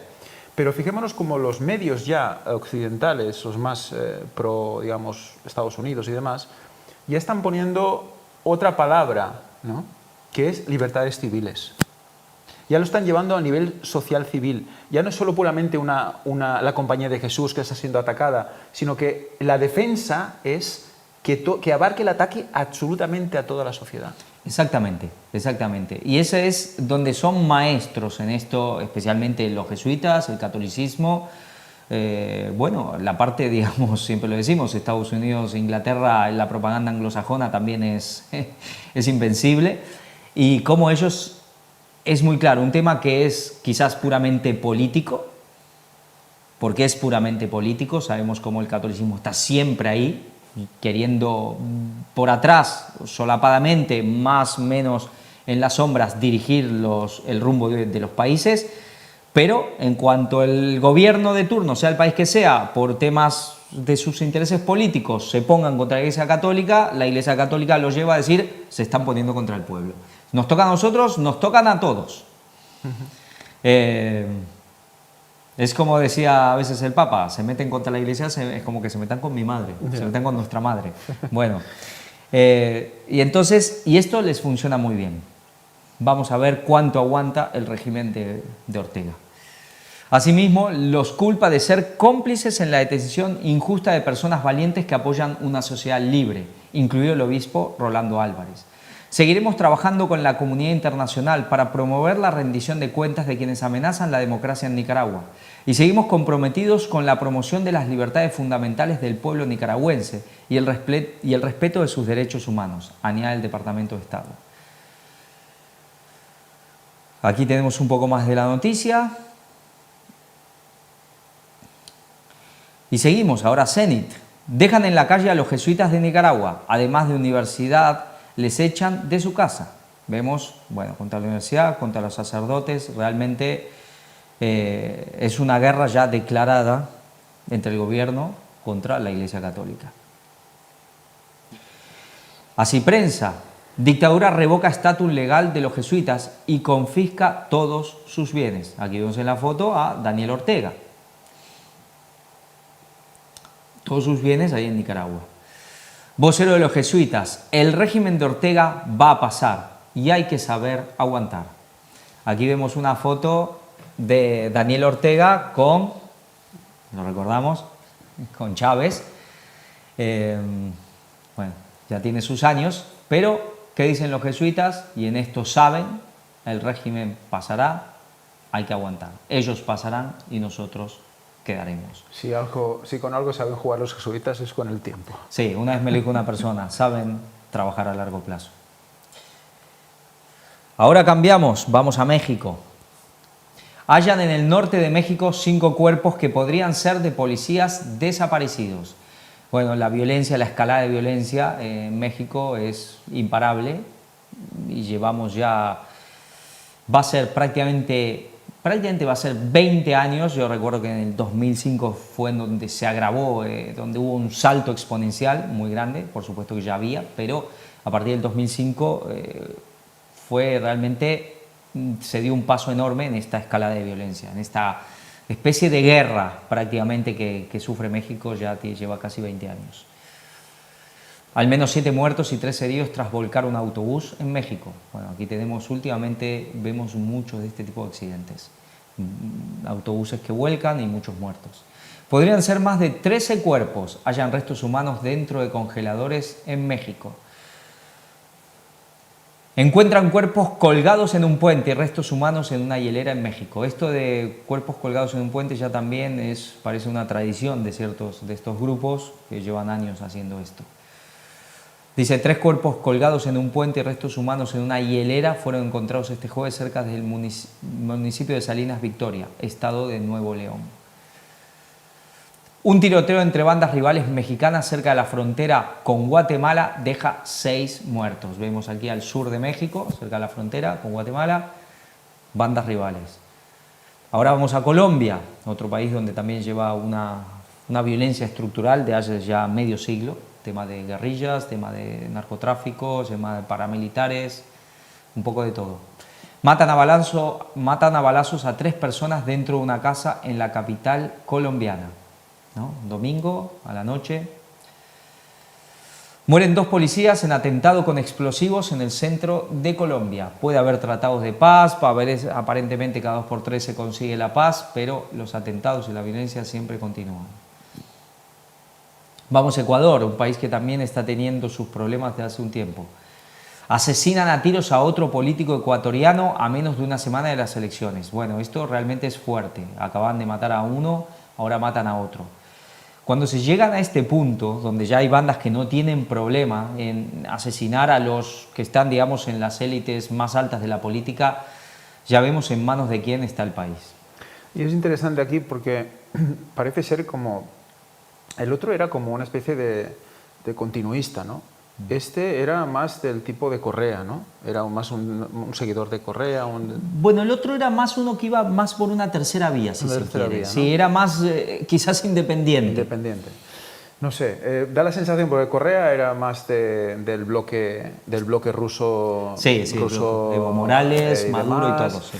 Y entonces parece ser como que le interesa por algo a las bandas que siga el gobierno actual. Sí, recordemos que es alguien del Opus Dei.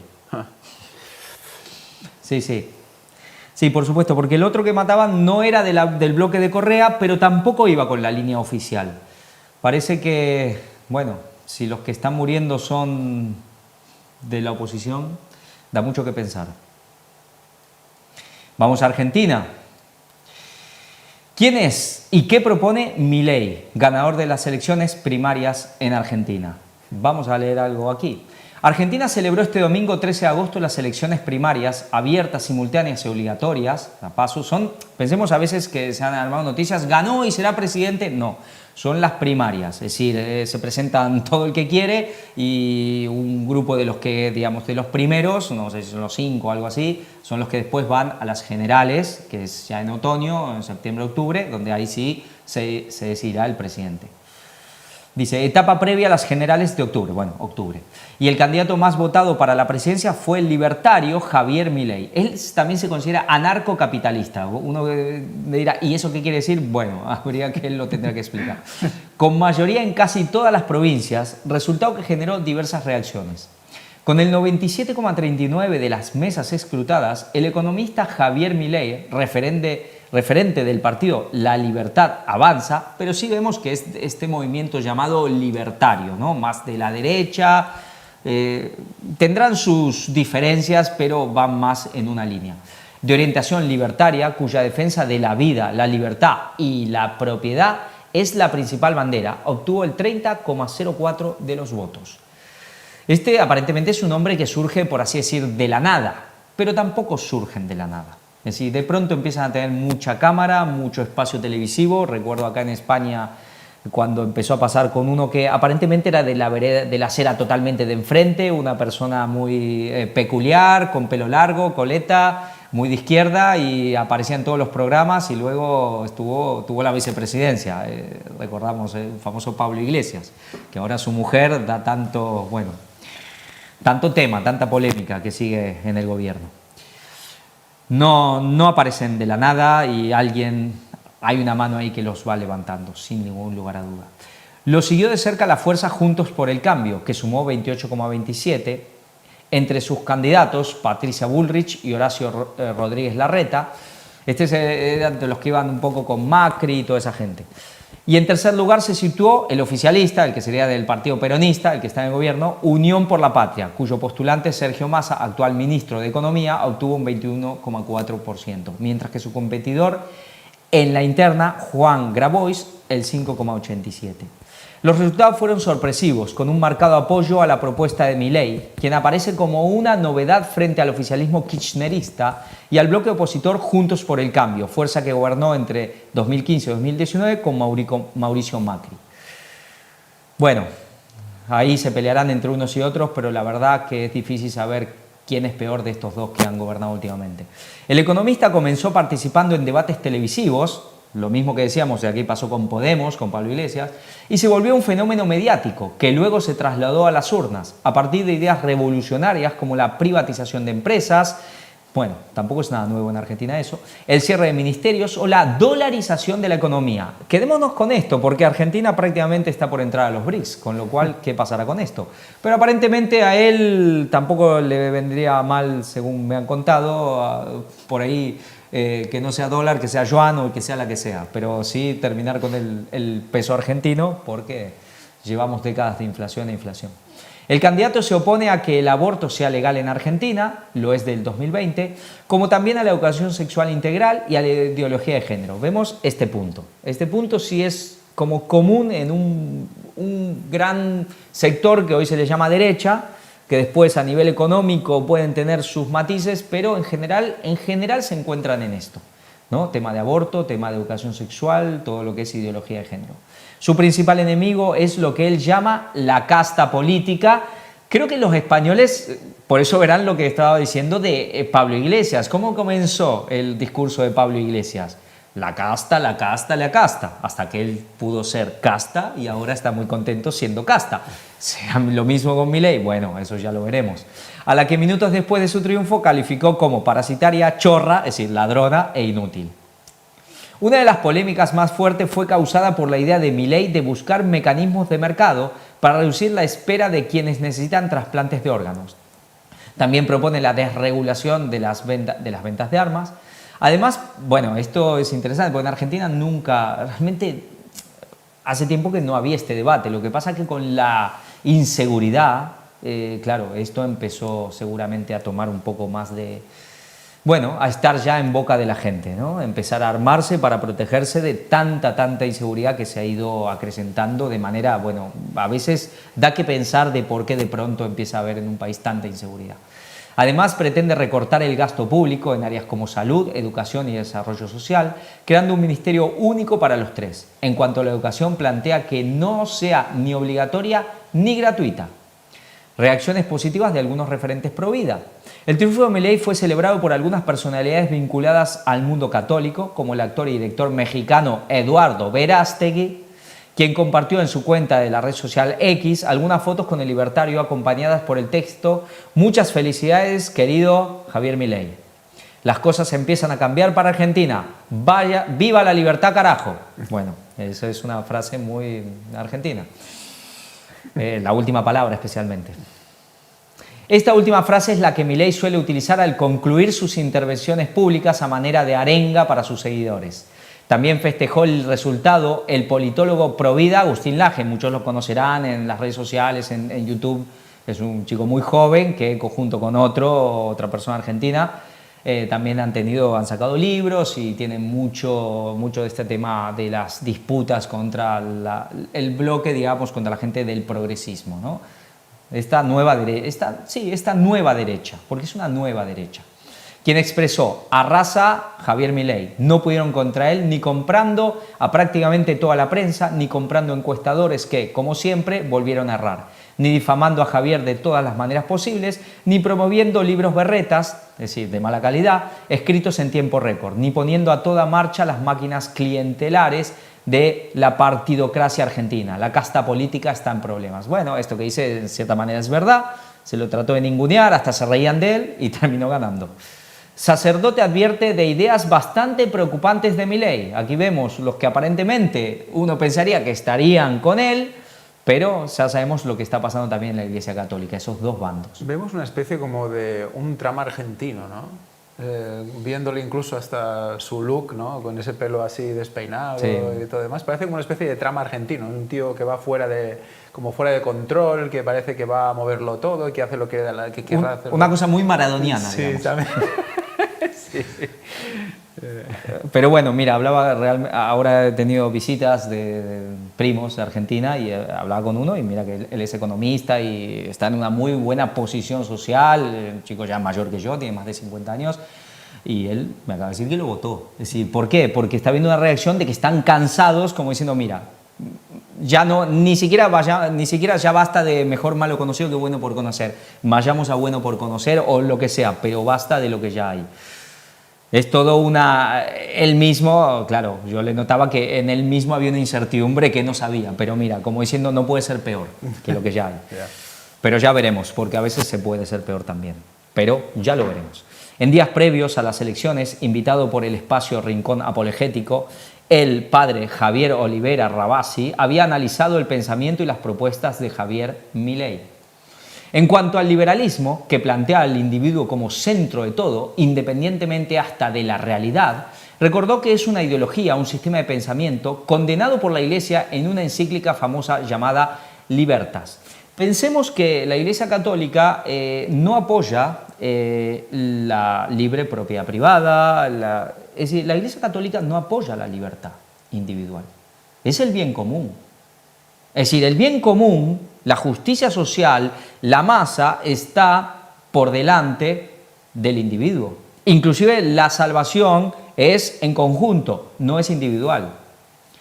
Pensemos en eso, porque a veces es verdad y es verdad que, y también los jesuitas han hecho su trabajo para generar, digamos, de los países y de la cuestión inclusive protestante, bíblica, con respecto a la verdadera posición del individuo, han hecho todo lo posible para generar ese individualismo, esa cosa muy extrema, pero ¿por qué? Porque ellos no apoyan la libertad individual, no apoyan la libertad de conciencia, no apoyan la propiedad privada. Es decir, la libertad de conciencia y la propiedad privada van de la mano. Si no hay una, no hay la otra. Entonces, claro, esto es algo que ellos lo condenan. Y es muy interesante porque la Iglesia o el Vaticano, que supone que es el mundo de la derecha, ¿no? Dice esto, pero luego resulta que a nivel político, a nivel de legislación, vimos el otro día como Biden, ¿no? Aprovechando el tema del COVID, que es izquierda, ¿no?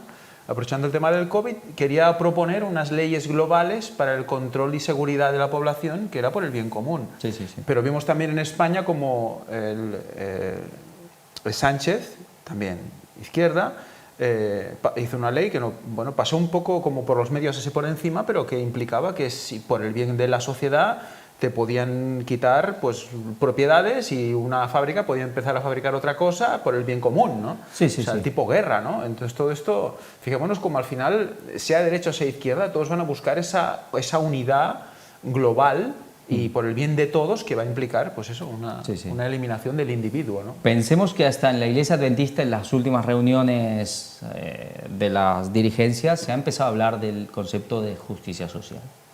Y cuando escuchamos hablar de justicia social, que puede así como parecer muy bonito, pues ahí se acaba la libertad de conciencia. Dice, el presbítero resaltó que la propuesta de Milei tiene cosas muy buenas. Está a favor de la vida, en contra del aborto, en contra de la ideología de género, de la educación sexual integral, en contra de los planes sociales indiscriminados. Esto es una lacra también en Argentina. Estos planes sociales, este clientelismo para obtener votos, pero que claro, está destrozando la economía de la sociedad. Sin embargo, alertó sobre otros puntos que son bastante preocupantes y que sobre todo la gente joven, que a veces no sabe ver los grises, no se da cuenta de que son cosas incompatibles con el pensamiento cristiano. Bueno, cristiano o católico. Como ejemplo, subrayó esa famosa frase que él repite, que el liberalismo es el respeto irrestricto del proyecto de vida del prójimo, basado en el derecho a la vida, etc. Para un cristiano es el proyecto irrestricto de vida de Dios respecto de uno mismo, comparó. Bueno, empiezan con estas frases, estas luchas muy semánticas, pero a veces uno no se entera de qué va uno y de qué va el otro. Aunque consideró que puede ser el candidato menos malo, observó algunos puntos en contra. Por ejemplo, Javier Milei planteó en su momento en su plataforma que estaba en contra de que Argentina se planteara como un país católico. Bueno, esto es muy bueno, es decir, libertad de culto. Y de que en un lugar público haya un crucifijo o que se invoque a Jesucristo. Claro, al catolicismo, obviamente, la libertad de conciencia no le gusta nada. No hay Mesías, el Mesías ya llegó, aclaró el pastor Oliveira Rabasi, y aconsejó a la gente bien pensante, a la gente joven y a los que intentamos seguir a Cristo que vean los grises, los matices que hay. Asimismo, cuestionó ideas de Javier Milei como la venta libre de drogas, de órganos o de hijos con el argumento de que son propiedad de los padres. Bueno, en ese sentido llamó a pensar que cada uno vota a un candidato por lo bueno que tiene, pero debe rechazar interna o externamente los planteamientos que considere nefastos. El catolicismo siempre, aunque dicen que no, siempre metiéndose en política. Seguimos con Aurora, de Israel. 15 de agosto, el candidato más votado en las primarias argentinas promete llevar la embajada a Jerusalén. Esta es toda una noticia, porque aquí vemos que este hombre no está solo. Cuando vemos y escuchamos a candidatos que quieren esto, ya vemos quién hay atrás. Dice, Javier Milei se ha acercado a la comunidad judía, inclusive se habla de que quizás se haga judío, con un rabino de asesor e incluso ha deslizado su intención de convertirse al judaísmo. Es interesante, ¿no? Quizás ver que ahora que Argentina está empezando a guiñar el ojo a los BRICS, sí, que llegue alguien que intente americanizar a Argentina. Exactamente. Porque Trump es como un trumpista que está así a favor del tema del no aborto y demás, pero que además quiere incluso privatizar la salud, o sea, cosas, que está diciendo que no debe ser pública y demás. Mucho el tema de la propiedad, ¿no? Es como americanizar Argentina. Sí, el tema de la dolarización, claro. ¿Qué pasó en Brasil en las últimas elecciones? ¿Qué pasó en Brasil? Vemos que aquí a veces ya no es un tema tanto de izquierda y de derecha, porque el Lula da Silva es más el candidato de Estados Unidos. Bolsonaro por lo menos podía ser más aliado de lo que era si estuviese Trump, pero a nivel del gobierno del mandato de Biden es todo lo contrario. Y Estados Unidos no le interesó en absoluto que Bolsonaro siga. Y por eso pasaron tantas cosas raras en las elecciones. Y claro, Lula da Silva, con todo ese progresismo, es alguien que está más entre dos aguas. En el momento de cómo iban las cosas, para Bolsonaro era mucho más fácil estar en la línea muy claramente decidida, muy clara, a favor, aliado más con Putin y con Xi Jinping. Y aquí es lo que tú dices, ¿no? Cuando Argentina se está yendo muy ya para el otro lado, viene alguien que parece que en ciertas cosas chocaría con Rusia y China. Vamos a ver qué pasa, porque uno podemos ver en líneas generales la profecía hacia dónde va, pero en estos detalles es difícil saberlo. Veremos cómo se dan las cosas. Ya no es izquierda o derecha, sino OTAN-BRICS, ¿no? Sí, sí. ¿OTAN o BRICS? ¿Tú qué eres, OTAN o eres BRICS? Claro, porque el día que venga, si como todo parece, venga Trump, será izquierda, será derecha, es OTAN-BRICS, exactamente, es OTAN-BRICS. Después pueden virar para aquí o para allá. Vamos a Perú. Atraso en investigación y negativas del ejército. Muertes en protesta en Perú no se esclarecen. Vemos lo que pasó, lo comentábamos, como un presidente que para mal o para bien no interesó a quien lo había puesto que siga, se lo movió, se lo sacó de su lugar, se lo tiene totalmente condenado, preso, y las protestas siguen. Llevamos ya tiempo y va a ser un año de esto. Bolivia, jesuitas, otro país con sus problemas con los jesuitas. Ha habido un tema de abusos y todo eso. La Iglesia critica excesos en allanamientos a los jesuitas en Bolivia. Vemos que el gobierno de Bolivia también es muy cercano más a Nicaragua, a Venezuela, han tenido sus temas con abusos de menores y ahora dicen que se están excediendo. ¿Y ellos no se exceden? ¿No se han excedido demasiado con los menores y lo siguen haciendo? Brasil. Vamos a Brasil, país BRICS. La B de BRICS es Brasil. Nueva matanza en Brasil. Hallan 9 cuerpos en 2 casas de Bahía. Aquí en Bahía, el estado del Nordeste, más al norte, Y vemos que hay, bueno, está habiendo mucha violencia. 9 cuerpos en 2 casas no es poca cosa. Chile. Conmoción en Chile. Bueno, esto es realmente tremendo. Mujer mata a sus 3 hijos y luego se suicida. Parece que aprovechó la ausencia del esposo. Vaya pobre hombre, encontrarte con esta situación. Bueno, yo creo que todos pensaremos que es tan difícil imaginar cómo se puede llegar a esto en la mente, que creo que sí no es difícil imaginar que haya una influencia externa a la misma persona, muy malvada, muy maligna, que sea la que provoque esto. Como en los días de Noé. Bueno, esta noticia es algo también tremendo. Lo que vemos aquí es algo impresionante y es en Alemania. Hablábamos algo de Alemania, el progresismo y cómo la Iglesia Católica de Alemania es la abanderada de la cuestión más liberal. Esto ya viene desde el siglo XIX, que ellos siempre están a la vanguardia en las cosas más liberales dentro de la Iglesia Católica, la Iglesia alemana, y el país está yendo en este rumbo. Económicamente se está yendo para abajo y moralmente pues peor. Guarderías alemanas establecen espacios donde los niños pueden participar en juegos sexuales. Habla de salas especiales, no la vamos a leer, el que le interese le puede leer. Aquí en la foto está la ministra de Igualdad aquí de España, Irene Montero, que va por este tema de que los niños pueden tener relaciones con quien se les dé la gana. Vaya frase. Y aquí vemos.